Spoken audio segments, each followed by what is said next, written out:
The Springfield Greene County Library gets lots of questions from residents wanting to know the truth behind local urban legends. The camp where the Girl Scouts got murdered, supposedly here at Lake Springfield, south of town, is one that sparks particular curiosity. Upon further investigation, the camp turns out to be the Winoka Lodge, owned by the Schweitzer family and used as their summer home in the early 1900s.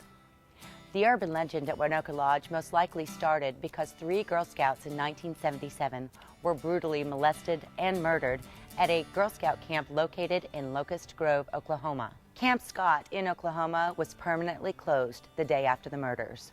An account executive here at My 31 Television was actually a resident in Oklahoma at the time of those murders. Camp Scott is not open. It was shut down the day after the murders and has been closed ever since. It's now private property owned by someone in that area.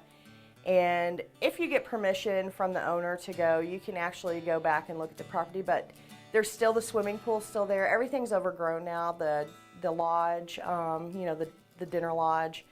You can't even tell. Any of the tents were always set up on platforms, wooden platforms. They're all overgrown now. You can't really tell, but it's a spooky place to go, especially at night when you're in high school and you're out on a road cruise and you're there and you just do it as a dare, but it's really creepy. And they call the actual road going back into the camp Cookie Road. The Winoka Lodge suffered 2 fires, the first fire being the same week that the Girl Scouts got murdered in Oklahoma.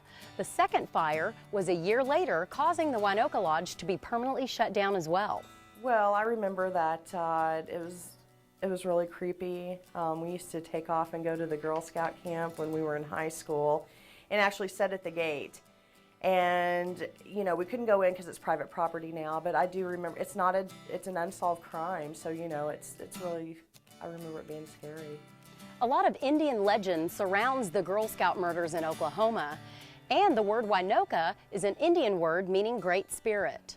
There was some Indian legend. Jean Leroy Hart, who was arrested and acquitted of the murders of the Girl Scouts, was actually found with an Indian Cherokee medicine man when he was arrested. And a lot of people believe that, there were some kind of witchy things going on that had to do with Indian legends, with his heritage being Cherokee. I mean, that area of Oklahoma is really highly populated with Native Americans. And that area, especially Locust Grove, the camp is located between Locust Grove and Tahlequah, Oklahoma, which Tahlequah is the capital of the Cherokee Nation. Although DNA testing was done on evidence from the killings just last year, the case remains cold. There's a farm north of Springfield that has been associated with a number of urban legends around the Ozark since around 1980. The legend of the Albino Farm, Hatchet Man's Bridge, and the Albino Cemetery. Now, one legend talks about a colony of albinos that were held captive on the farm. And another legend tells of an albino caretaker that carried around an axe and scared off anyone who came near the farm. There is no evidence that links this farm located north of Springfield that actually relates to any of the urban legends when we did our research. The farm was once known as Spring Lawn Estates. In the 1890s, what was known as the Spring Lawn Estates, located here, actually thrived. It had horses, chickens, fishing. It came complete with a park and a clubhouse. Many Springfieldians used to come and enjoy all of the amenities that the estate had to offer, such as horseback riding, racing, or simply just to relax. In 1915, an Irish immigrant named Mike Sheedy and his wife bought the farm. The Sheedys had 7 children. Then in the mid-1960s, the farm began to decline after all the sons had died, leaving the daughters to rely on hired help to run the farm. One of the daughters may have hired an albino man to take care of the farm, and this is where the urban legend may have started. In January of 1979, the last Sheedy family member died, leaving Spring Lawn to nieces and nephews. 2 months later, they auctioned off the estate and all of its belongings. Then a year later, arson set fire to the farm, burning everything to the ground. Our research indicates that the farm is now owned by Holston Investments Incorporated in Kansas City. Research can dispel some of the urban legends, while others remain a mystery. Sightings that date back over 35 years are strikingly similar to what Missourians have reported to have seen just 2 years ago. An animal that resembled Bigfoot was the talk of the town in Louisiana, Missouri in July of 1972. In fact, several sightings had been made stating that a 6 or 7 foot hairy creature had been spotted in the area. He was at least 7 feet tall, maybe more. And at the time, I was about 395 pounds, and he'd have made at least 2 of me.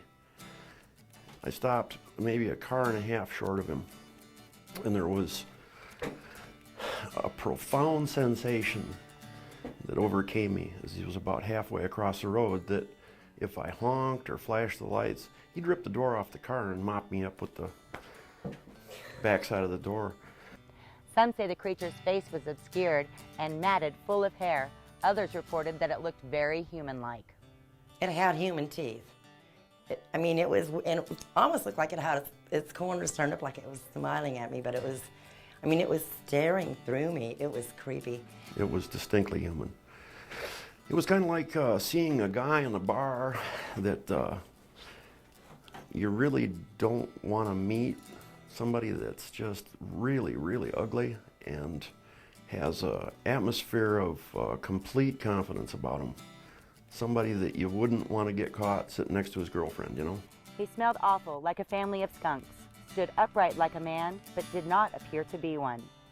It looked like a man wearing a set of coveralls when he first crossed the fence on the right, which I interpreted as a broken down fence. I didn't understand that he had walked over a full-size fence on that side too, until I got closer and I was confronted by this monolith who had absolutely no fear of me. He was not intimidated in the least. It didn't disturb him that I was there, it irritated him. During the Momo sightings, there were also UFO reports of green and white fireballs.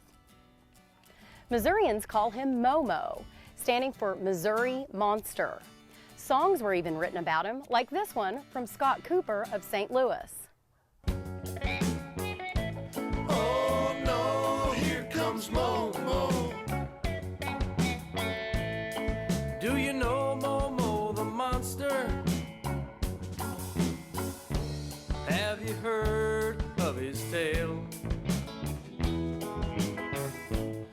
Some believe that he's still living somewhere in the Ozark hills. Cryptozoologists have wondered, is this an urban legend, simply a hoax, or a yet undiscovered species? As the city continues to grow, the urban legends continue to diminish. Only time will tell. Have you heard